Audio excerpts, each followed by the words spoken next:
Camp Concordia, Kansas, August 1944. The summer heat shimmered over the prison compound as Oberfeldwebel Helga Richter watched American guards prepare what appeared to be the most bizarre meal she'd witnessed since her capture 3 weeks ago. On large outdoor grills, they were roasting whole ears of corn still in their husks, treating the yellow kernels with the same care Germans reserved for precious meat. "They're cooking animal fodder," she said to Liesl Mann, a former Luftwaffe communications officer who stood beside her at the barracks window. "Look at them, grilling corn like it's a delicacy instead of pig feed." Liesl laughed, but the sound carried unease. Everything about American captivity had contradicted Wehrmacht briefings about enemy brutality. The clean facilities, adequate food, respectful treatment, all of it suggested a prosperity that German propaganda had never acknowledged. But this corn ceremony seemed to confirm their assumptions about American ignorance of proper cuisine. "In Germany," Helga continued, "we feed corn to livestock.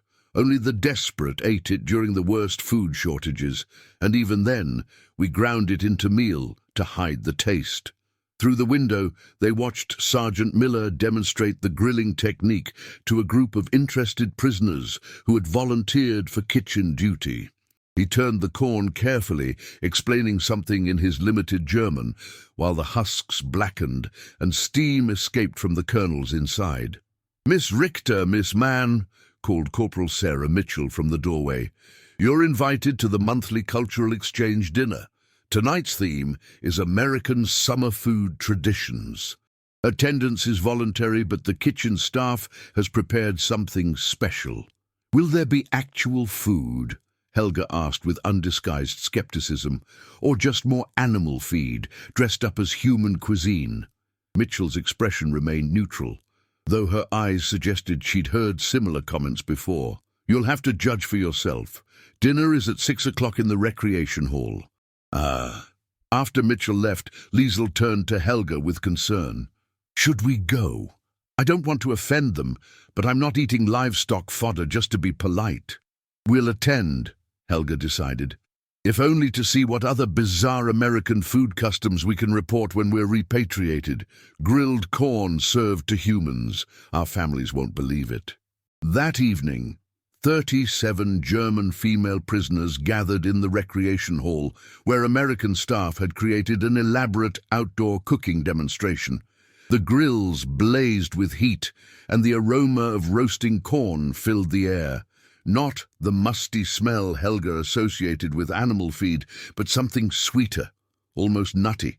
"Ladies," announced Sergeant Miller in careful German, "tonight we share American tradition. Sweet corn, picked this morning from Kansas farms, grilled with butter and salt. This is summer food in America, family celebrations, community gatherings, simple pleasure." Helga exchanged glances with other prisoners, all thinking the same thing. Americans celebrated by eating pig feed. The revelation seemed to confirm everything they'd been taught about cultural differences between sophisticated European cuisine and crude American habits. But then Miller removed a perfectly grilled ear from the fire, peeled back the charred husk to reveal golden kernels glistening with butter, and the aroma that emerged made Helga's stomach respond with unexpected hunger despite her intellectual disgust. "Who would like to try first?" Miller asked, holding out the steaming corn. The German women stared at the offered food, trapped between cultural prejudice and genuine curiosity about whether Americans could possibly be serious about eating something they'd always considered suitable only for animals. Helga had been voluntarily nominated, or more accurately, her fellow prisoners had pushed her forward as the ranking officer who should test potentially dangerous American food first. She stood before Sergeant Miller, looking at the grilled corn with the same suspicion she'd show an unexploded bomb. "Just bite the kernels directly from the cob," Miller instructed, demonstrating with his own ear of corn.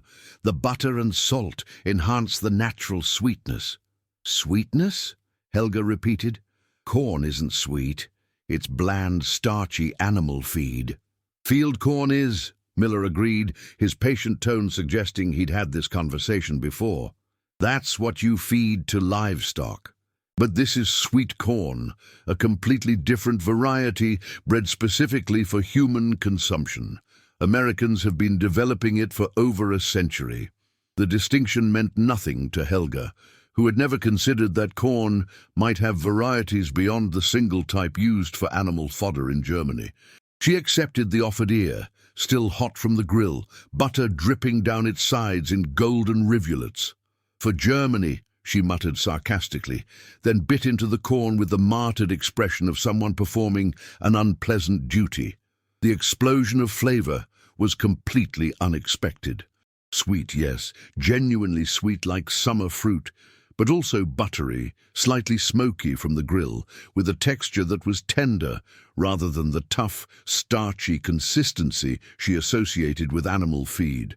The salt enhanced rather than masked the natural corn flavor, creating a combination her palate had never experienced. She chewed slowly, aware that every German prisoner was watching her reaction. Her expression must have betrayed her surprise because Liesel stepped forward immediately.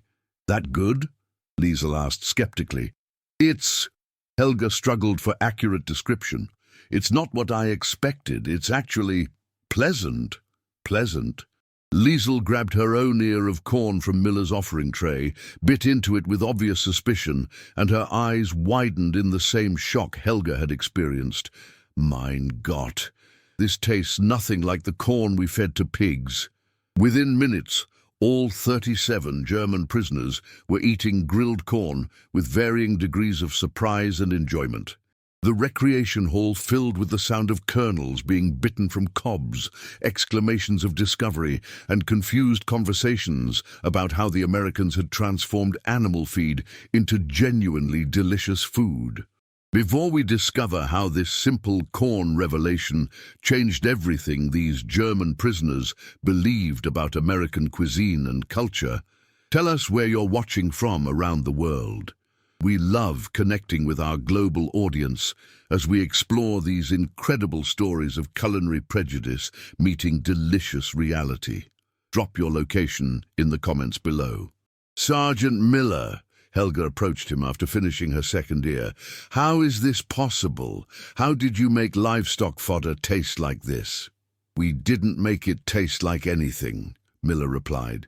"This is how sweet corn naturally tastes when it's fresh, properly prepared, and respected as food rather than dismissed as animal feed. Americans have been eating corn this way since before the United States existed." "But in Germany," Helga began. "In Germany you only know field corn," Miller interrupted gently. "The variety bred for flour, meal, and animal feed. You've never experienced sweet corn because you never developed the agricultural varieties or culinary traditions around it." The observation stung more than Helga wanted to admit. How many other foods, traditions, and possibilities had Germany dismissed without ever truly investigating them? The corn revelation sparked weeks of intense discussion among German prisoners about food, culture, and the assumptions they'd carried into captivity. Helga found herself assigned to the camp garden, where American staff were teaching prisoners about different crop varieties and agricultural methods that emphasized food quality over simple caloric efficiency. "This section contains 3 types of corn," explained Corporal Peterson, leading Helga and 5 other prisoners through the demonstration garden. "Field corn for animal feed and flour, sweet corn for direct human consumption, and popcorn, which Americans eat as a snack food." "Snack food?" Helga questioned. "You have a corn variety specifically for snacking?" "We have dozens of varieties for different purposes," Peterson corrected. "Americans take corn seriously. It's a native crop that we've been developing for thousands of years. What you think of as corn is just one small part of the story." As they walked through the garden, Peterson explained the differences. Field corn with its tough, starchy kernels perfect for grinding into meal. Sweet corn with higher sugar content and tender texture for eating fresh. Popcorn with unique kernel structure that made it explode when heated. Each variety represented agricultural sophistication that Germans had never developed because they dismissed corn as inferior to wheat and potatoes. In Germany, Helga admitted, we considered corn a desperation crop, something Americans ate because they hadn't developed proper European agriculture. And yet, Peterson replied without judgment, corn is one of the most efficient crops ever developed, higher yields than wheat, more versatile applications, better drought resistance. Americans didn't choose corn because we lacked European crops. We chose it because we recognized its potential. It is that evening during kitchen duty, where Helga was learning American cooking methods. She worked alongside Sergeant Williams, preparing corn in multiple styles. Grilled, boiled, cut from the cob, and sautéed with butter, even baked into bread and muffins. Each preparation revealed different aspects of the vegetable's versatility. My grandmother was German, Williams mentioned, while showing Helga how to cut kernels cleanly from the cob. She came to America in 1880 and initially refused to eat corn, said it was pig food, beneath her dignity. What changed her mind? Helga asked. My grandfather took her to a summer picnic where everyone was eating corn on the cob. She was so hungry and it smelled so good that she finally tried it. After that, she made cornbread every week and always had sweet corn in her garden. Said it reminded her that you can't judge food by prejudice. You have to taste it with an open mind. The story resonated with Helga's own experience. She'd mocked the grilled corn based on German assumptions, never considering that different varieties and preparation methods might produce completely different results. Sergeant Williams, she ventured, how much else have we Germans been wrong about? How many other things did we dismiss as inferior without really investigating them? Williams paused in his work, considering the question seriously. That's something you'll have to answer for yourself, Miss Richter. But I will say this, in my experience, the societies that thrive are the ones willing to learn from others rather than assuming they already know everything. Over the following weeks, Helga became fascinated by American corn culture. She learned about Native American agricultural traditions that had developed dozens of corn varieties over millennia. She discovered that American industrial success was partly built on corn's versatility, not just as food, but as feed for livestock, raw material for countless products, even fuel for engines. Corn isn't just a crop here, she explained to other prisoners during their evening study sessions. It's foundational to their entire agricultural and industrial system. We dismissed it as animal feed, while they built a civilization around it. Are you saying we should have eaten more corn? Liesel asked with gentle mockery. I'm saying, Helga replied thoughtfully, that we shouldn't have assumed American food choices reflected ignorance rather than sophisticated agricultural development we didn't understand. September brought the harvest season and an unexpected invitation. German prisoners would be allowed to work on local Kansas farms, helping American families bring in their corn crops while learning about agricultural methods they could potentially use in post-war German reconstruction. This is a significant opportunity, Sergeant Miller explained during the work assignment briefing. Kansas farmers need labor during harvest season, and you need practical agricultural education. The families who've agreed to host prisoners are all German American, and they specifically requested workers interested in learning about corn cultivation. Helga volunteered immediately, as did 15 other prisoners curious about the crop they'd so recently dismissed as animal feed. 2 days later, she found herself riding in a truck toward the Schmidt farm, 20 miles from camp, where she would spend 2 weeks learning American agricultural methods firsthand. The Schmidt family, descendants of German immigrants who'd settled Kansas in the 1870s, greeted the prisoners with warmth that surprised Helga. Mrs. Schmidt spoke German with a heavy American accent, but her hospitality was unmistakably Germanic. Coffee and fresh cornbread waiting, beds already prepared in the guest rooms, treatment that suggested workers rather than prisoners. My great-grandfather came from Bavaria, Mrs. Schmidt explained during their first evening meal, where sweet corn featured prominently alongside other dishes. He refused to eat corn for his first year in America, said it was beneath German dignity, but eventually he learned that American corn was different from European varieties, and it became his favorite food. That seems to be a common story, Helga observed, accepting her third ear of grilled corn despite telling herself she should maintain some dignity. Because it's true, Mr. Schmidt joined the conversation. Europeans brought their prejudices to America, but those who succeeded were the ones who learned to appreciate what this land offered rather than clinging to old-world assumptions. The next morning, Helga's agricultural education began in earnest. The Schmidt cornfields stretched for hundreds of acres, organized with mechanical precision that exceeded anything she'd seen in German farming. Mechanical harvesters moved through the rows, collecting ears efficiently, while Mr. Schmidt explained the varieties being grown. This section is field corn, for animal feed and industrial uses. He gestured toward one area where the kernels were hard and dense. That section is sweet corn for direct consumption. The far field is popcorn. Each variety requires slightly different growing conditions and harvest timing. In Germany, Helga said, we plant whatever corn grows and use it however we can. We don't have the luxury of specialized varieties. That's not a luxury, Mr. Schmidt corrected gently. It's efficiency. By developing specialized varieties, we get better yields for each purpose.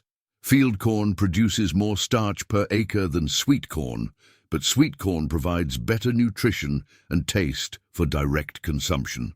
Growing both in appropriate amounts serves our needs better than trying to make one variety do everything. As the day progressed, Helga learned about crop rotation systems that maintained soil fertility, irrigation methods that maximized yields, mechanical equipment that reduced labor requirements, and storage techniques that prevented spoilage. Each lesson revealed agricultural sophistication that explained why American farms produced such abundance. You feed your people better than we feed ours, Helga said during lunch break, eating a sandwich that included fresh corn cut from the cob.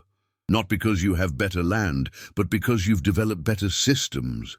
Maybe, Mrs. Schmidt replied diplomatically. Or maybe we just asked different questions. Instead of asking, how can we make people eat what's available, we asked, how can we develop crops that people actually want to eat? Corn is the perfect example. We turned something Europeans considered animal feed into a cuisine foundation. That evening, exhausted from harvest work, but mentally energized by everything she'd learned, Helga sat on the Schmidt farmhouse porch, watching the sunset over cornfields that represented American agricultural philosophy. Specialized crops for specialized purposes, mechanical efficiency, quality prioritized alongside quantity, and respect for food as something worth developing rather than merely tolerating. Ready for tomorrow? Mr. Schmidt asked, joining her with 2 glasses of cold lemonade. Ready to learn more, Helga replied. Every day here challenges something I thought I knew about farming, food, or efficiency. The 2-week farm placement transformed Helga's understanding not just of corn, but of American agricultural and cultural philosophy. On her final evening at the Schmidt farm, the family hosted a traditional American corn roast, inviting neighboring farmers and their families to celebrate the harvest while giving German prisoners a genuine cultural experience. This is how Americans have celebrated corn harvest for generations, Mrs. Schmidt explained as they prepared dozens of ears for the outdoor grills. It's not fancy cuisine, it's community food, shared pleasure, recognition that good harvest deserves celebration.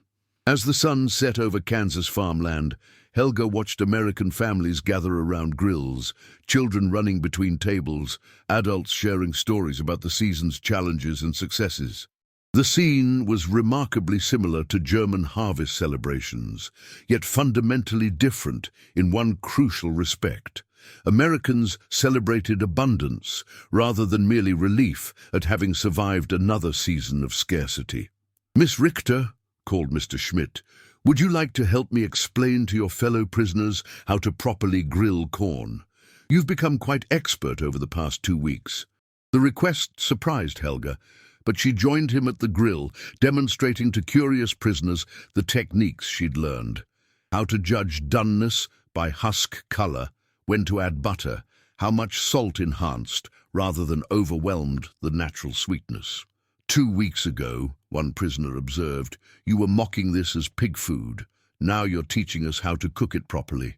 "2 weeks ago," Helga replied honestly, "I was ignorant about corn, agriculture, and American food culture. I assumed that because Germans didn't eat sweet corn, it must be inferior food rather than something we'd never properly developed." And as the evening progressed and prisoners experienced their first genuine American corn roast, conversation shifted from initial skepticism to genuine appreciation. Even the most prejudiced prisoners, those who'd insisted American food was unsophisticated compared to European cuisine, had to admit that perfectly grilled sweet corn was genuinely delicious. "I don't understand," Liesl said, finishing her 4th ear of corn. "Why didn't German agricultural programs ever develop varieties like this? Why did we only know field corn?" "Because," Helga replied, drawing on lessons learned during her farm placement, "we started with the assumption that corn was inferior to wheat and potatoes. We never invested in developing it because we'd already decided it wasn't worth developing. Americans started with different assumptions and got different results." The observation applied to more than just corn. Over the past 3 months of captivity, Helga had encountered dozens of examples where German assumptions about American inferiority or ignorance had proven completely wrong. The flush toilets, the ice cream, the automotive abundance, and now the agricultural sophistication that had transformed animal feed into cuisine. Each revelation challenged her understanding of which society was actually more advanced. "When we return to Germany," she said quietly to the assembled prisoners, "we need to tell people the truth about what we've seen here. Not propaganda about American weakness, but honest assessment of their strengths, including their corn." The comment drew laughs, but Helga was serious. If Germany was to rebuild after the war, it needed accurate information about what had made America strong enough to defeat them. And sometimes that information came in unexpected packages, like discovering that what you dismissed as pig food was actually agricultural sophistication you'd never developed. As the corn roast concluded and they prepared to return to camp, Mrs. Schmidt pressed a package into Helga's hands. "Sweet corn seeds," she explained, "for your garden in Germany after the war. Maybe you can introduce your family to what you've learned here." Helga accepted the seeds with emotion she didn't expect. Such a simple gift, corn kernels that could be planted in German soil, but also a symbol of everything she'd discovered about prejudice, assumption, and the importance of experiencing things directly rather than judging them based on preconceptions. "Thank you," she said simply. "I'll plant these and remember that the sweetest lessons often come from tasting what we initially dismissed as beneath our consideration." October 1944 brought cooler weather and Helga's new assignment in the camp kitchen, where she was tasked with teaching other German prisoners about American corn preparation methods. The role felt surreal, a former Wehrmacht officer conducting cooking classes for enemy prisoners using a vegetable she'd mocked just 2 months earlier. "Today, we'll learn to make cornbread," she announced to a group of 12 skeptical prisoners who clearly questioned why they needed instruction in preparing animal feed. "This is a staple of American cuisine, particularly in the South, and it demonstrates how corn can be transformed into genuine baked goods." "Bread made from cornmeal?" asked Greta Schmidt, a former military clerk from Hamburg. "That sounds like desperation food. Real bread is made from wheat." Helga recognized the same prejudice she'd carried before her farm placement. "I thought the same thing," she admitted. But American cornbread isn't inferior to wheat bread. It's a different food entirely, with its own textures, flavors, and culinary applications. Under Corporal Mitchell's supervision, she demonstrated the preparation: stone-ground cornmeal mixed with flour, eggs, milk, butter, a touch of sugar, and baking powder. The batter looked nothing like traditional German bread dough, and several prisoners exchanged doubtful glances as Helga poured it into hot cast-iron skillets. "The secret is the skillet," she explained, channeling Mrs. Schmidt's patient teaching style. "Cast iron heated in the oven creates a crispy crust while keeping the interior moist. It's not trying to be wheat bread. It's something completely different that happens to also be delicious." As the cornbread baked, its aroma filled the kitchen, slightly sweet, buttery, with a corn fragrance that was nothing like the musty smell they associated with animal feed. When Helga removed the golden rounds from the oven and cut them into wedges, even the most skeptical prisoners leaned forward with interest. "Try it with butter and honey," she suggested, demonstrating the American serving method. "That's how farm families eat it." The transformation of opinion happened quickly. Within minutes, prisoners who'd insisted they would never eat corn-based food were requesting second helpings of cornbread, asking for recipes to share with families after the war, and discussing how such preparations might work with German ingredients. "This changes everything I thought about corn," Greta admitted, finishing her third piece. "If we'd known corn could taste like this, maybe we would have developed better varieties instead of dismissing it entirely." "That's exactly the lesson," Helga replied. "We dismissed corn without ever exploring its potential." Americans spent centuries developing varieties and techniques because they approached it with respect rather than prejudice.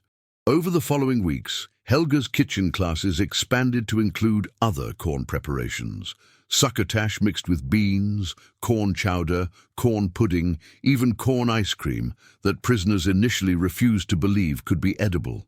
Each recipe demonstrated the versatility of a crop Germans had written off as suitable only for livestock. "You've become quite the corn evangelist," Sergeant Miller observed during one class where Helga was teaching prisoners to make corn fritters. "2 months ago, you were calling it animal feed." "2 months ago I was ignorant," Helga replied without embarrassment. "Now I understand that corn is only as good as the varieties you develop and the respect you show it in preparation.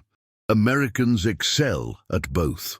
The admission came easier now. 3 months of captivity had taught her that acknowledging American strengths didn't diminish German identity. It simply recognized reality. And the reality was that American agricultural philosophy had produced results that German approaches had never achieved. December 1944, brought news of Germany's desperate Ardennes offensive and growing recognition among prisoners that the war was irrevocably lost. For Helga, the military situation paralleled her personal transformation. Just as Germany had misunderstood American strength, she had misunderstood American food culture, assuming sophistication meant complexity rather than recognizing that sometimes the most advanced societies were those that perfected simple things. "Miss Richter," Lieutenant Williams summoned her to his office, where she found several civilians from the U.S. Department of Agriculture waiting. "These gentlemen are developing agricultural education programs for post-war Germany. They'd like to discuss your experiences with American corn cultivation and whether such methods could be adapted for German conditions." The meeting lasted 3 hours, during which Helga described everything she'd learned: the different corn varieties, the agricultural techniques, the cultural attitudes that made Americans treat corn as valuable rather than inferior. The agricultural officials took detailed notes, occasionally interrupting with questions about German soil conditions, climate patterns, and existing farming infrastructure. "The key issue," explained Dr. Harrison, the lead agricultural consultant, "is whether Germans will accept corn as a legitimate food source. We can introduce superior varieties and teach cultivation techniques, But if the cultural prejudice remains, the program will fail. The prejudice exists, Helga confirmed. I experienced it myself. Germans associate corn with poverty and desperation because we only know field corn, and we only eat it when nothing else is available. So how do we change that perception? Dr. Harrison asked. Helga considered the question carefully, thinking about her own journey from mockery to appreciation. You let them taste it, she said finally. Not as a substitute for wheat or potatoes, but as its own food with its own virtues. You show them that sweet corn grilled with butter isn't inferior to German vegetables. It's different, and difference doesn't mean worse. The agricultural officials seemed pleased with her answer, and Dr. Harrison made extensive notes. Would you be willing to participate in our reconstruction program after the war, teaching German farmers about corn cultivation and helping overcome cultural resistance? The offer surprised Helga. Just months ago, she'd been a Wehrmacht officer fighting against America. Now Americans were asking her to help reshape German agriculture using knowledge gained in captivity. Yes, she replied without hesitation. If Germany is to recover, we need to learn from societies that succeeded where we failed. And sometimes those lessons come in unexpected forms, like discovering that what we mocked as animal feed was actually sophisticated agriculture we'd never developed. That evening, during the Christmas preparation activities that American staff organized for prisoners, Helga found herself teaching a cooking demonstration on how to make corn pudding for the holiday meal. The sweet, custardy dish had become surprisingly popular among German prisoners who initially couldn't imagine corn as dessert food. My mother would never believe this, Liesl commented while helping prepare ingredients. Her daughter, a Wehrmacht officer, teaching other German women how to cook American corn desserts in an enemy prison camp. Your mother might not believe a lot of things about American captivity, Helga replied. The comfortable facilities, the generous food, the respect we've been shown. And yes, the discovery that corn can be delicious when you approach it correctly. As they worked, conversation turned to post-war plans. Several prisoners had already decided to remain in America rather than return to devastated Germany. Others, like Helga, planned to return but bring American knowledge with them. Agricultural techniques, cooking methods, cultural lessons learned from experiencing abundance rather than just hearing propaganda about it. Do you really think Germany will accept corn? Asked Margaret, a former medical officer who'd been captured at Normandy. Will people who've always considered it animal feed suddenly start eating it like Americans do? Not immediately, Helga admitted, but over time, as we rebuild and need efficient crops that produce substantial yields. Americans chose corn not because they lacked European options, but because they recognized its agricultural advantages. Eventually, Germans will need to make the same recognition. March 1945 brought Germany's collapse and the end of the war in Europe. As repatriation preparations began, American officials implemented an intensive agricultural education program for prisoners who would return to help rebuild German farming. Helga found herself leading classes on corn cultivation, teaching techniques she'd learned at the Schmidt farm, to women who would soon carry that knowledge home. The most important lesson, she told her students during one session, isn't about corn specifically. It's about approaching agriculture with openness rather than prejudice. Germans assumed corn was inferior because we'd never properly developed it. Americans invested centuries in creating varieties worth eating, and that investment paid off in agricultural abundance. The classes combined practical instruction with cultural education. Prisoners learned to identify different corn varieties, understand proper growing conditions, and recognize how corn could supplement rather than replace traditional German crops. But they also learned about the American agricultural philosophy that had made such diversity possible. In Germany, Helga explained. We approach farming as struggle, fighting the soil to extract whatever it will yield. Americans approach it as partnership, understanding what each crop does best and developing varieties to maximize those strengths. Among her most attentive students was Greta, who had decided to return to her family's farm near Hamburg with plans to introduce sweet corn cultivation. "My father won't believe me when I tell him Americans eat corn as a delicacy," she said during a private conversation. "He'll think I've been brainwashed." "Then don't tell him," Helga suggested. "Show him. Plant sweet corn, prepare it properly, and let him taste for himself. That's what changed my mind. Not arguments about American superiority, but direct experience of food that was genuinely delicious." As her departure date approached, Helga received an official offer from the U.S. Department of Agriculture. Employment as an agricultural consultant in the American occupation zone, teaching German farmers about crop diversification and modern cultivation techniques. The position would pay American wages, provide housing in Munich, and offer opportunity to genuinely influence German agricultural reconstruction. "You'd be working for the occupiers," Liesl pointed out when Helga shared the news. "Some Germans will see that as collaboration." "Some Germans will see everything as collaboration," Helga replied. "But Germany needs to learn from American success if we're to recover. Someone has to bridge that gap, to teach people that learning from former enemies isn't betrayal, it's practical wisdom."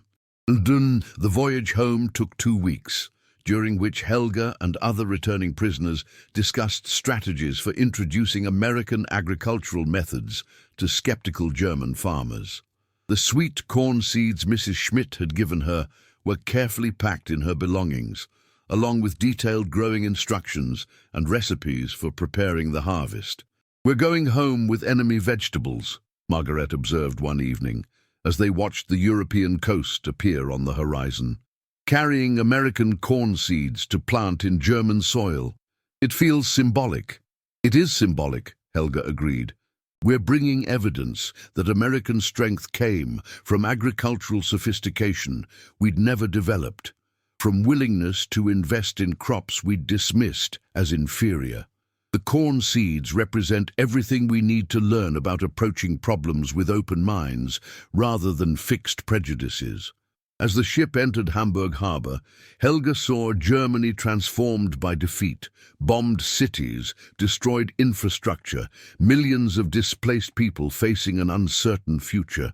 But she also saw opportunity, a society that would need to rebuild from fundamentals, that might finally be willing to reconsider old assumptions and learn from societies that had succeeded. The corn seeds in her luggage represented that possibility, the chance to transform animal feed into agricultural abundance through the simple recognition that different didn't mean inferior, and American didn't mean wrong. September 1945. 6 months after the war's end, Helga stood in a demonstration garden outside Munich, where American occupation authorities had established an agricultural education center. Before her, 50 German farmers, mostly women whose husbands had been killed or remained prisoners, listened with varying degrees of skepticism as she explained the principles of sweet corn cultivation. "This is not the corn you know from feeding pigs," she began, holding up seeds that looked identical to the field corn varieties Germans were familiar with. "These are sweet corn seeds, bred specifically for human consumption.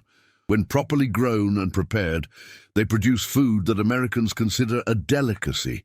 "No, Frau Richter," interrupted an elderly farmer from Bavaria. "We've been growing corn in Germany for generations. We know it's only fit for animals. Why should we believe American propaganda about magical corn varieties?" Helga had expected this resistance. She'd experienced the same prejudice herself just a year ago. "Because I've tasted it," she replied simply. "I was a prisoner of war in Kansas, where I learned American agricultural methods directly from farm families. Everything I'm teaching you, I learned by doing. This isn't propaganda. It's practical knowledge that works." Over the following months, the demonstration garden became a laboratory for challenging German agricultural assumptions. Helga planted multiple corn varieties side by side, traditional field corn, sweet corn in several types, and even popcorn. As the crops grew, farmers could observe the differences in plant structure, kernel development, and harvest timing. The sweet corn plants are slightly smaller, she explained during a tour for interested farmers, but they produce ears with higher sugar content and more tender kernels. You harvest them earlier than field corn when the sugars haven't yet converted to starch. And people really eat this fresh? Asked Frau Weber, a farm widow managing her late husband's land. Not ground into meal or processed into flour. Americans eat it right off the cob, Helga confirmed, grilled, boiled or roasted. It's summer celebration food, something families enjoy together. And before you say it's animal feed, I want you to try it for yourself. The August harvest provided the crucial test. Helga organized a traditional American corn roast in the demonstration garden, inviting skeptical farmers to experience properly prepared sweet corn. As she'd learned in Kansas, direct experience proved more persuasive than any argument could have been. Mein Gott, Frau Weber exclaimed after her first bite of grilled sweet corn with butter. This tastes nothing like the corn we feed to pigs. Because it isn't the corn you feed to pigs, Helga replied patiently. It's a different variety developed for different purposes. Americans didn't just decide to eat animal feed. They created varieties worth eating. Indeed, the success of the demonstration garden attracted attention from occupation authorities and German agricultural officials. Within a year, Helga was leading a network of experimental farms across the American occupation zone, teaching thousands of German farmers about crop diversification and modern cultivation techniques. You've become quite influential, observed Lieutenant Colonel Matthews, the American officer overseeing agricultural reconstruction, the corn evangelist who converted skeptics through direct experience rather than propaganda. I was a skeptic myself, Helga reminded him. I understand their resistance because I felt it. The key is letting them taste the difference, rather than just telling them about it. By 1947, sweet corn cultivation had expanded across Western Germany, with farmers discovering that the crop's high yields and short growing season made it economically valuable beyond its culinary appeal. Germans weren't yet eating corn with American enthusiasm, but they'd stopped dismissing it as purely animal feed. Summer 1955. 10 years after the war's end, Helga stood in her own agricultural consulting office in Munich, preparing for a meeting with government officials planning Germany's agricultural future. Through her window, she could see market stalls where fresh, sweet corn was sold alongside traditional German vegetables, a sight that would have been impossible to imagine during her Wehrmacht service. Frau Richter, her assistant announced, the delegation from the Ministry of Agriculture has arrived. They want to discuss expanding corn cultivation to East Germany if reunification occurs. And as Helga greeted the officials, including several who'd been skeptical participants in her first demonstration gardens, she reflected on the journey from mocking prisoner to agricultural consultant, from dismissing corn as pig feed to advocating for its expansion across Germany. 10 years ago, she began the meeting, I was a prisoner of war in Kansas, laughing at Americans for eating what I considered animal fodder. Today, I'm asking you to consider corn as a foundational crop for German agricultural reconstruction. That transformation represents everything Germany needs to learn about approaching problems with open minds. The officials listened as she outlined proposals for expanded corn cultivation, sweet corn varieties for direct consumption, field corn for livestock feed and industrial uses, even specialty varieties for specific applications. Each proposal was backed by data from a decade of German experimentation, proving that American agricultural methods could succeed in European conditions. The resistance we initially encountered has largely disappeared, she explained, showing statistics on German corn consumption growth. Farmers who once refused to plant American pig feed now recognize corn's agricultural and economic advantages. The cultural prejudice has been overcome through direct experience. After the meeting concluded successfully, with officials approving expanded corn programs, Helga walked through Munich's central market, where vendors sold fresh corn alongside traditional produce. She watched German families purchase ears for grilling, remembered her own shocked reaction to American corn roasts, and smiled at how completely perspectives could change. "Still think it's animal feed?" asked a familiar voice. She turned to see Mrs. Schmidt, visiting Germany to observe agricultural programs her family's teaching had helped inspire. "I think," Helga replied, embracing her former mentor, "that it's whatever you develop it to be. Americans developed it into cuisine. Germans are learning to do the same." That evening, she prepared dinner in her apartment using both German and American recipes. Traditional sauerbraten alongside corn pudding, potato dumplings with grilled sweet corn, schnitzel served with succotash. The fusion menu represented her personal philosophy, honoring German traditions while embracing lessons learned from former enemies. "My mother still can't believe I cook with corn," Liesl mentioned, visiting for the meal along with several other former prisoners who'd become agricultural specialists. "She thinks it's because Americans brainwashed me during captivity." "In a way, they did," Helga laughed. "They brainwashed me out of prejudices I'd carried without questioning them. They forced me to taste what I'd dismissed, to experience what I'd mocked, to recognize that my assumptions about American inferiority were completely wrong." As they shared the meal, conversation turned to broader lessons learned from their captivity experience. The corn had been just one example of German prejudice meeting American reality. They'd also encountered superior technology, unexpected generosity, and social organization that challenged everything Wehrmacht propaganda had taught them. The corn was the perfect teacher, Helga reflected, raising her glass in a toast. Because it was so simple, so obviously wrong, according to our assumptions, that when it proved delicious, we had to question all our other certainties.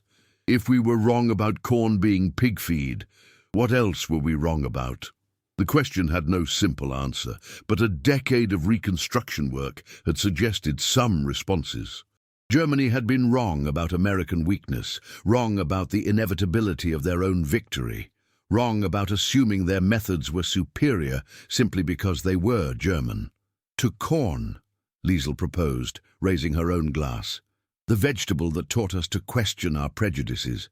To learning from former enemies," Margaret added, "even when the lessons come in unexpected packages. To sweet corn specifically," Helga concluded, "which proved that what we dismissed as animal feed was actually agricultural sophistication we'd never developed, and the perfect metaphor for everything Germany needed to learn about the society that defeated us."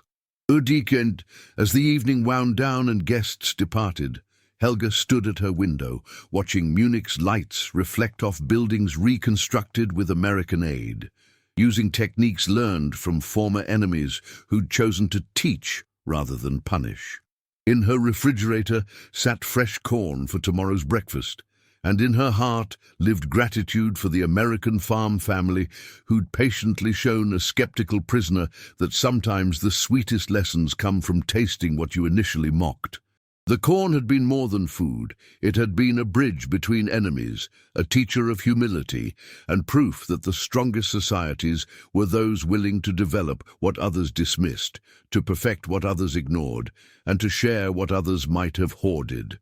And every time Helga bit into perfectly grilled sweet corn, she remembered the moment in Camp Concordia when she'd first tasted it and thought, "Everything I believed about American food was wrong.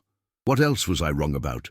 The question had shaped a decade of reconstruction, and its answer had helped rebuild a nation.